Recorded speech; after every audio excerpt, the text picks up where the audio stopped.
Bueno, María Elizabeth, buenos días. Gracias por concederme la entrevista. He visto que eres abogada, entonces en ejercicio del derecho libre previo informado. Como te dije, esta entrevista la quiero como una fuente para mi trabajo de doctorado en pedagogía, que precisamente habla de la transmisión de los saberes ancestrales en los pueblos indígenas.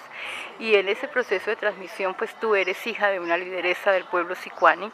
Entonces me gustaría que me contaras así lo que tú me quieras contar de qué ha sido importante en la incidencia de esta transmisión desde tu madre como lideresa y de la cultura sicuani, y cuáles crees tú que son los pilares fundamentales para mantener la cultura de un pueblo.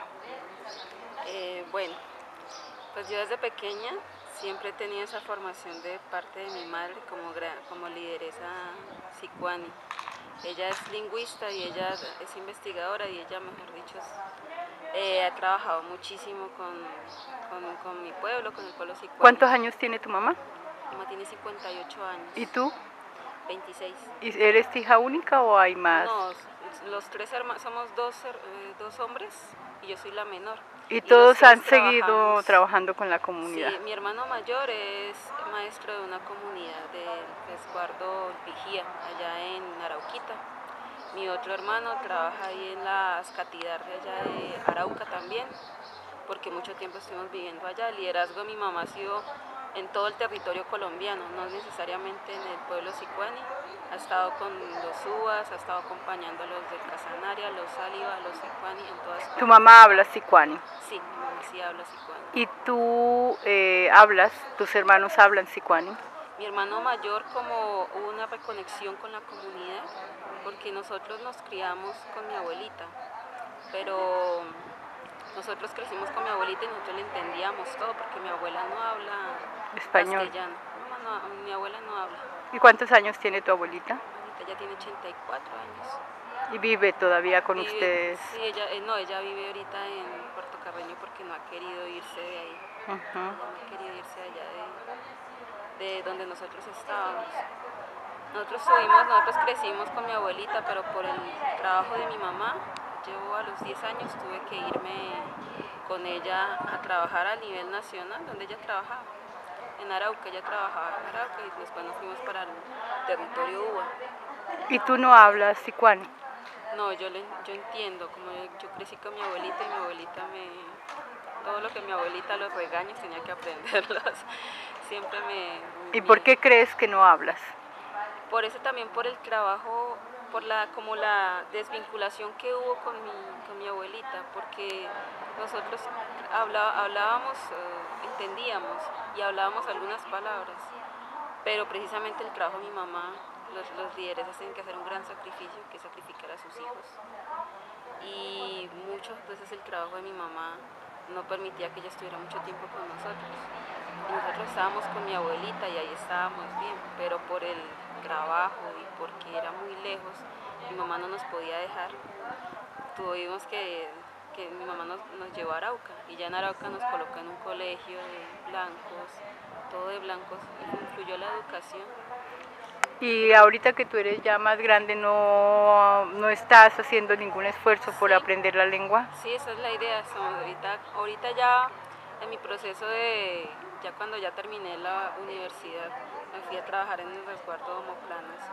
Y allá desde que empecé ya, otra vez mi oído comenzó a acordarse de todo Eso digo, la lengua no se olvida, eso se queda ahí.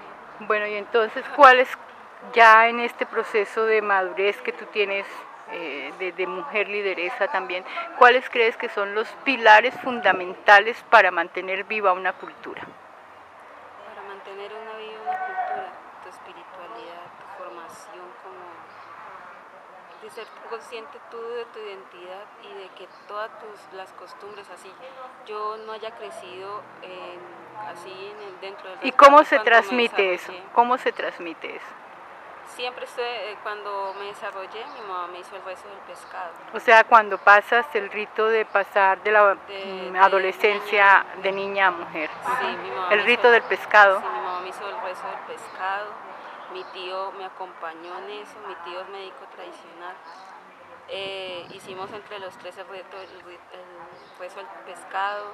Yo me encerré en la habitación porque no podía salir, porque si tú sales vas a ser condenada a ser una mujer loca. Entonces yo me quedé encerrada, estuve juiciosa, cumplí con todo, me rezaron el pescado y yo siempre fui consciente de que yo soy sicuani, que yo soy mujer sicuani, y todo el tiempo, siempre lo dije en mi universidad, en todo el tiempo. Nunca has tenido una negación identitaria, nunca te has negado como sicuani.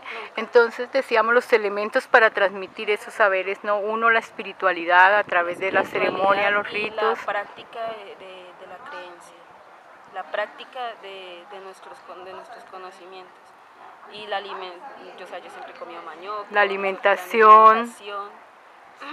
Uno de los pilares también fundamentales, pero no necesariamente exclusivo, es la lengua. Eso sí considero que es muy importante. La lengua.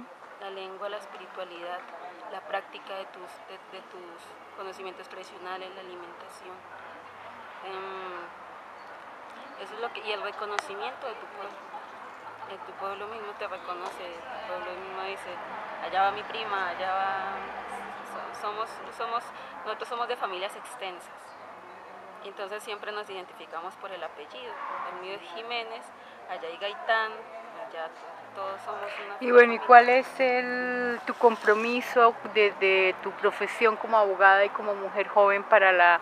en un caso dado, de todas maneras, la cultura sicuani el pueblo sicuani está en reconstitución, porque no todos los jóvenes sicuanis hablan o se reconocen como sicuanis, ¿no? Ahorita en el último estudio que hubo del Ministerio de Cultura allá en Colombia, el pueblo que más fuerte está en lengua es el sicuani. O sea, los sicuanis, y hay participación de los jóvenes.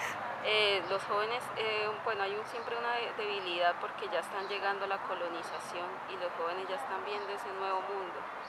Y la idea es que ellos no se vayan, es fortalecernos como organización, fortalecer nuestros resguardos, tener nuestra propia educación para que los jóvenes no se vayan de su propio territorio.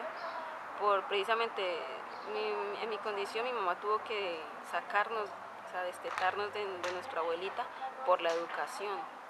Y mi mamá, usted tiene que aprender a defender a nuestro pueblo.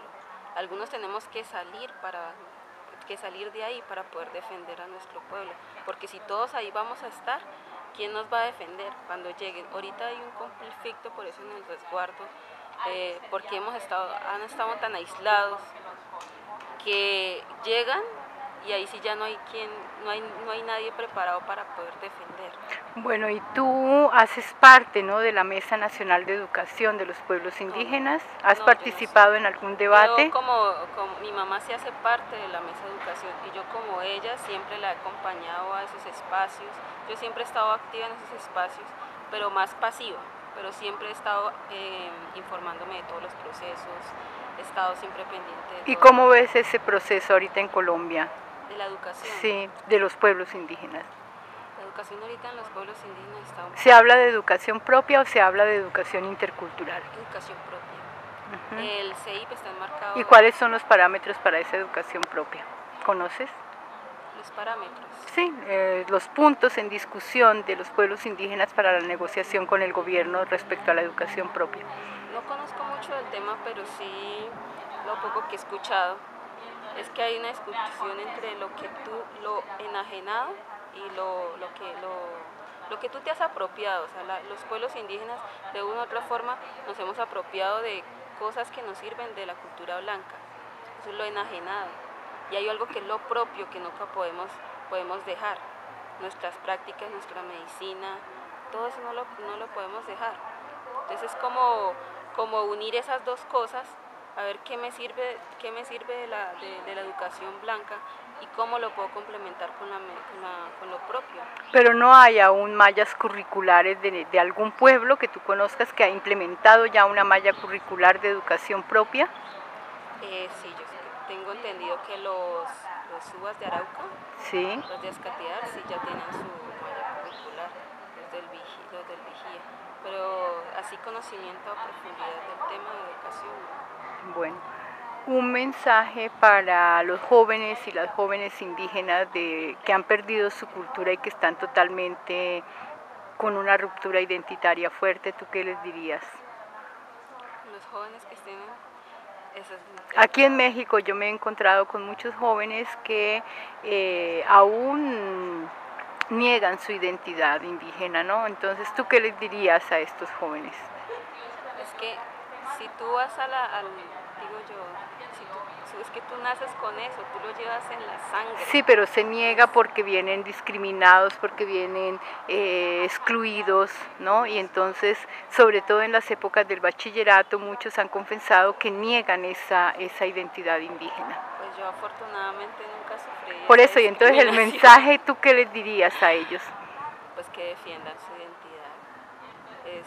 Tu identidad, son tus raíces, somos pueblos originarios.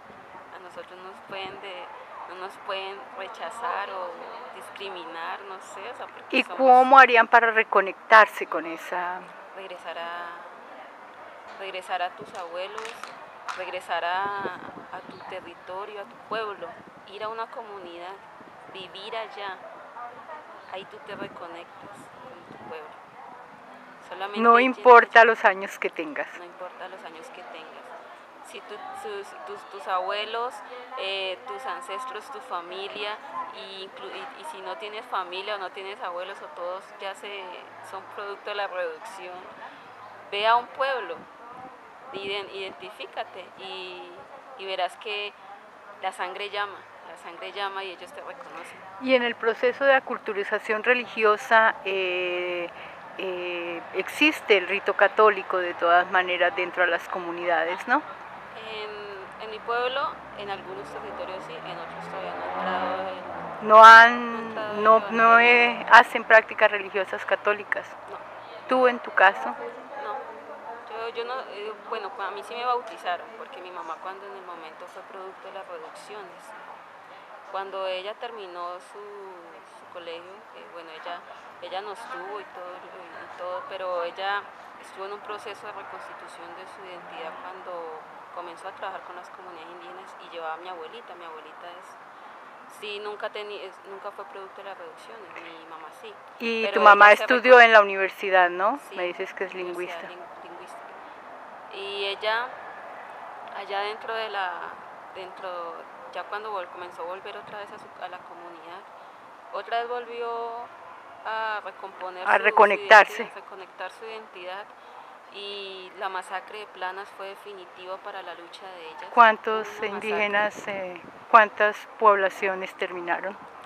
En el resguardo de Omoplanas hubo una masacre por parte del ejército en los años 70, murieron aproximadamente 40, quedó en la impunidad.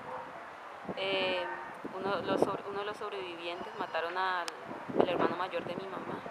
Uno de los sobrevivientes, que fue mi tío, le dijo a mi mamá que ella tenía una misión en esta vida de defendernos, de defender a nuestro pueblo. Dijo, así como nos mataron ahora, usted tiene que aprender a hablar, tiene que aprender a defendernos para que no nos vuelva a suceder lo que nos acabaron de hacer. Bueno. Como nadie no sabía. La invocación en Sicuani para los espíritus, ¿cómo es? Esto está rezado, y esto es el tigre, son espíritus que nos cuidan de todo. Entonces está rezado por mi tío, porque de todas maneras cuando trabajamos con poblaciones indígenas, con pueblos indígenas, es muy importante tener protección. Entonces cada vez que yo necesito algo, yo pido algo, si me concentro con mis ancestros, generalmente le pido eso a mi abuelo, que era el médico tradicional de la comunidad en ese entonces, y apenas termino de decirlo, para que se cumpla, es Sua, Bejanacuetza, así. Gracias.